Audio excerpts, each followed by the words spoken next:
नमस्कार, सखोल न्यूजमध्ये आपलं स्वागत. पाहूयात आजच्या ठळक घडामोडी. समाज सुसंस्कृत सुशिक्षित होण्यासाठी संत साहित्याचा आधार घेण्याची गरज आहे. वारकरी संप्रदायाच्या माध्यमातून समाजमन दुरुस्त करूया. हरिपाठ मंडळात सहभागी होऊन महिलांनी घरातील मुलामुलींना सहभागी करून सामाजिक भान शिकवलं पाहिजे, असं मत वारकरी साहित्य परिषदेचे अध्यक्ष विठ्ठल पाटील यांनी आज व्यक्त केले. पाहूया. मस्तके पायावरील सर्व वारकरी संतांच्या हा महाराष्ट्र ज्ञानोबा तुकोबांचा आहे. निवृत्ती ज्ञानदेव सोपान मुक्ताबाई एकनाथ नामदेव तुकाराम यांचा आहे. संत मुक्ताईचा आहे. संत जनाईचा आहे. संत चोकाचा आहे. संत सावता माळ्यांचा आहे. संत नरहरी सोनाराचा आहे. संत गोरा कुंभारांचा आहे.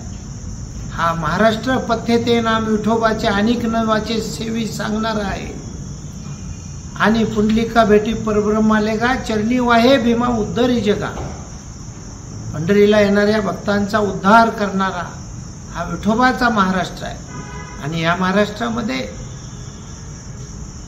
आज जर टीव्ही सुरू केला, मोबाईल सुरू केला तर अत्यंत लाजिरवाण्या बातम्या येतात.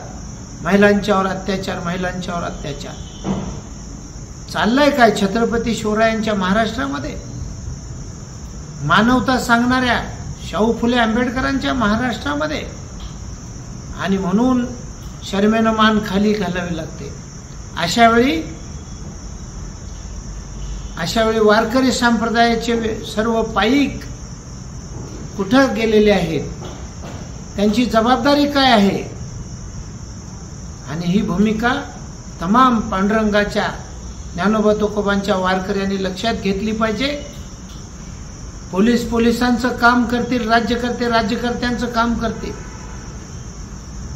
एक लाजिरवाणी गोष्ट सुद्धा महाराष्ट्रात चालू आहे. जो तो पक्ष वारकरी संप्रदायाचे कुणाला तरी घेतात आणि आघाडी करून वारकरी संप्रदायात घुसतात. आजपर्यंतच्या राज्यकर्त्यांनी वारकरी संप्रदायाला राज्याश्रय दिला, सन्मान दिला, त्यांच्या भूमिका समजून घेतल्या. पण त्यांच्यात जाऊन किंवा त्यांना राजकारणाच्या काही आमिष दाखवून घेऊन राजकारण केलं नाही. अशा प्रसंगी वारकरी साहित्य परिषद महाराष्ट्रामध्ये खंबीर भूमिका घेऊन उभा आहे. आज संपूर्ण महाराष्ट्राच्या गावागावामध्ये संत मुक्ताई जनाई महिला हरिपाठ मंडळ काढण्याचं काम वारकरी साहित्य परिषदेने घेतलेलं आहे.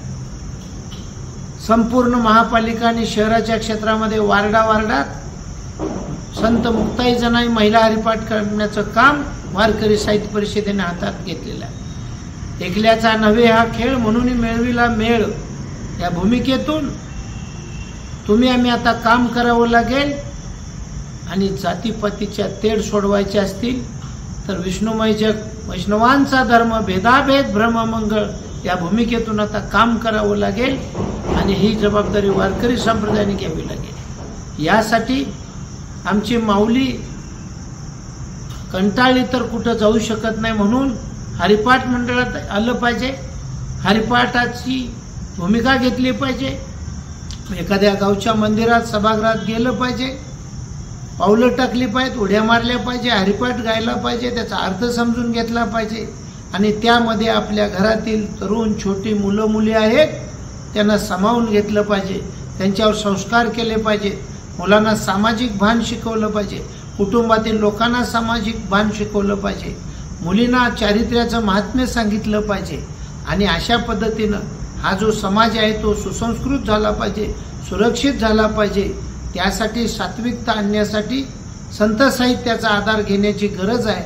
आणि म्हणून वारकरी संप्रदायाच्या या भूमिकेकडं सर्व वारकरी संप्रदायाच्या मंडळींनी डोळ्यात तेल घालून लक्ष दिलं पाहिजे, सहभागी झालं पाहिजे, हरिपाठ मंडळं स्थापन केली पाहिजेत. आणि महिलांच्या माध्यमातून, आमच्या माऊलींच्या माध्यमातून हा समाज ज्या पद्धतीनं जिजाऊंनी छत्रपती शिवाजी महाराजांना दिशा दिली, जीवनाची भूमिका दिली सात्विकतेची, त्या पद्धतीनं आमच्या माऊलीने, मुक्ताईने, ज्याने संत व्हावे त्याने जग बोलणे सोसावे आदेश दिले.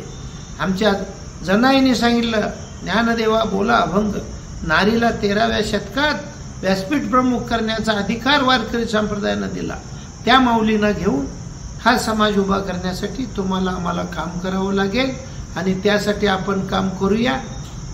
आणि सर्वजण एकत्र येऊन चांगला हा मार्ग धरूया आणि समाज मन दुरुस्त करूया, एवढीच प्रार्थना मी वारकरी साहित्य परिषदेचा अध्यक्ष विठ्ठल पाटील या नात्यानं करीत आहे. राम कृष्ण हरी.